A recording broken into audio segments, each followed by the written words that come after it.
আমাদের কাছে একটি ল্যাপটপ আসছে, ম্যাকবুক A1466।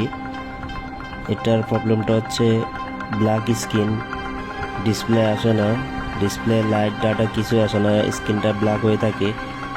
পরবর্তীতে আমরা মাদারবোর্ডটা খুলে দেখলাম যে আমাদের মাদারবোর্ডে এই আইসিটা প্রবলেম ছিল।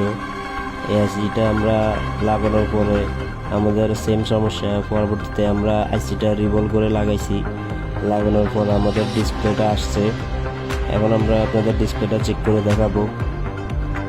এই যে আমাদের ডিসপ্লেটা আসছে, আর আমরা আপনাদের ম্যাক ওএসটা পরিপূর্ণভাবে রান করে দেখানোর চেষ্টা করব।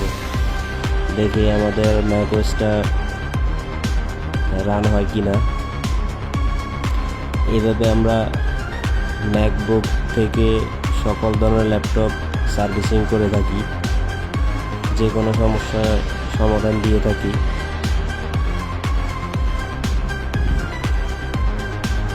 আমাদের পাশে থাকুন, আমরা নতুন নতুন ভিডিও দেওয়ার চেষ্টা করব।